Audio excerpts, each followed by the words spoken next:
يا صباح الفل والياسمين على عيون الحلوين، اللهم صل وسلم على سيدنا محمد وعلى اله وصحبه اجمعين. النهارده بقى يا بنات قررت كده اطلع فناجين من النيش بقى واضحي كده واعمل فيها كده حاجه حلوه وجميله. النهارده جايه لي صاحبتي باولادها، فالنهارده بقى ايه قررت اعمل لهم حاجه حلوه كده وتبقى شكلها شيك. فخلاص بقى ضحيت كده وطلعت الفناجين. عايزه اقول لكم اول مره استخدمها من ساعه جوازي، وده طبعا عند الشعب المصري كله. فتعالوا كده نشوف بقى كده هقدمها كده بالشكل الحلو اللي انتوا شايفينه ده كده بطريقة نادية السيد، الشيف نادية السيد اللي خلتنا كلنا طلعنا الفناجين من نيش. فأول حاجة كده اجيب شفشق الخلاط وانزل كده بكوباية من السكر وكوباية من اللبن. هستخدم طبعا كوباية واحدة لمعيار كل حاجة نفس الكوباية. وهنزل كمان نص كوباية من الكاكاو الخام الأسباني منخول كويس. هضرب بقى كده المكونات مع بعض، اللبن والسكر والكاكاو بالشكل ده كده لحد ما يختلط كده الخليط كله مع بعضه. وبعد كده هبتدي انزل الزيت كده بالتدريج واحده واحده لحد كده ما احس ان القوام بيتقل معايا.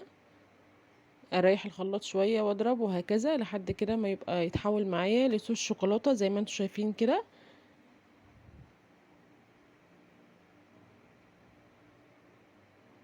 بصوا اهو، عايزه اقول لكم كان بيتاكل لوحده بجد، كان حلو قوي.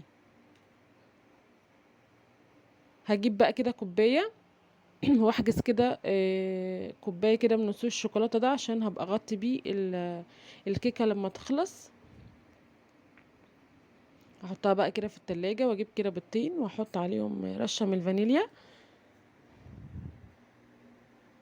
وانزل كده بقى عليهم بخليط الكاكاو والسكر واللبن.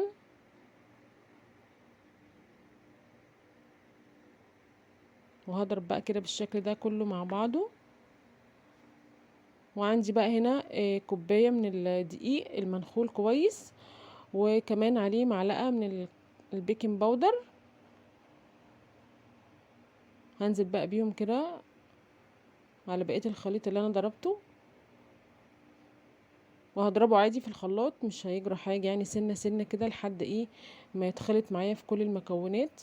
واديله كده تقليبه عشان لو في كلاكيع من الدقيق ولا اي حاجة تفك معايا وانا بضربه.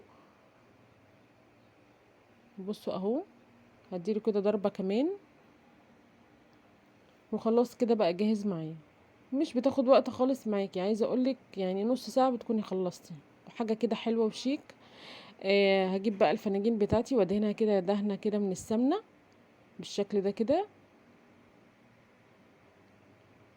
انا بصراحه تاني مره اعملها عشان كده ضحيت وطلعت الفناجين بتاعه النيش. تاني مره اعملها، كنت عاملاها قبل كده في فناجين كده من المطبخ وطلعت حلوه جدا وناجحه معايا، فحبيت كده اعمل الفيديو ده.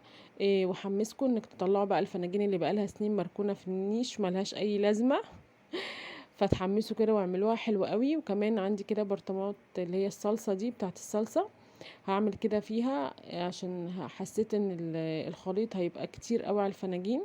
فجبت كده برطمانين من الصلصة غسلاهم كويس ومعقماهم. وهنزل بقى كده بخليط الكيكة. انا هاملة نص الفنجان علشان طبعا هي هتعلى معايا، فهاملة كده نص الفنجان علشان لما تعلى يبقى فيه كده ايه مجال ان هي تعلى معايا بالشكل ده كده.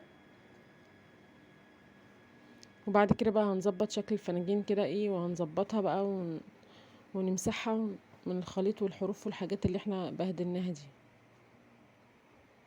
خلاص هنا بقى كده ظبطنا الحروف بقى بتاعت الفناجين ونضفناها بقى من الكيكة والحاجات دي. وكده عملوا معايا كده 6 فناجين والبرطمانين اللي انتوا شايفينهم دول. جبت بقى حلة من التيفال وهحط كده ربعها من المية المغلية.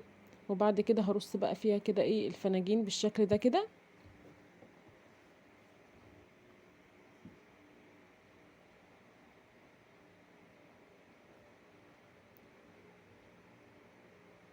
تمام كده، هي خدت معايا 6 فناجين والبرطمان واحد، مش مشكلة. البرطمان التاني انا عملته في الميكروويف، في علبة كده بتخش الميكروويف. عندي اكروبال، فحطيتها في الميكروويف وبنتي كلتها يعني ما استبردش لحد ما اخلص. بصوا هنا شكل الحله كده اهي، وطيت عليها النار خالص، هديت عليها النار خالص ولفيت كده غطا الحله زي ما انتم شايفين كده باي قماشه او اي فوطه. هنا بقى بعد ما استوت اختبرتها كده بعود كبريت كده مستويه. وتمام التمام. بصوا شكلها حلو جدا. هجيب بقى كده الطباق بتاعتي كده افردها بقى كده عشان اقدم بقى ايه الفناجين بالشكل ده كده. وهطلع بقى كده صوص الشوكولاته من التلاجة.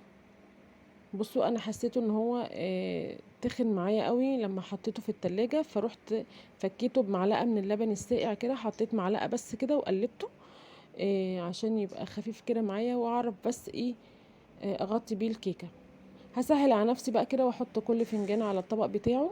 وهنزل كده بالصوص بالشكل ده كده، هنزل بالصوص كده بالشكل ده على كل وش بتاع فنجان. واخر واحد بقى كده بصوا شكله. وهنا بقى حبيت كده ادلعهم، جبت شوكولاته شيبس وايه هرشها كده على الوش. هو طبعا كان مفروض ان انا اسيب الفناجين تسقع شويه في التلاجة، بس قلت بالمره بقى احط كده الشوكولاته الشيبس عشان تتغطس كده جوه الصوص بتاع الشوكولاته ويبقى طعمها كده حلو. فالخطوه دي اختياري، لو انتي ما عندكيش شوكولاته شيبس ما فيش مشكله خالص. انا حبيت بس كده ايه اعمل يعني تغيير. لو عندك بقى ممكن شوكولاته خام وعايزه تبشري كده شويه وتحطيهم على الوش ما فيش مشكله خالص، اللي انتي عايزاه يعني، اللي متاح ليكي اعمليه. خلاص كده بقى حطيت كده على وش الفناجين كلها وكمان البرطمان ده. وتعالوا بقى اوريكم كده من قريب. بصوا شكله يفتح النفس لوحده بجد، حلو قوي الصوص بقى كده مع الكيكه. متغطي كده بيها، متغلف بيها، وتغطسي بقى كده المعلقه، حاجه بجد تحفه تحفه تحفه.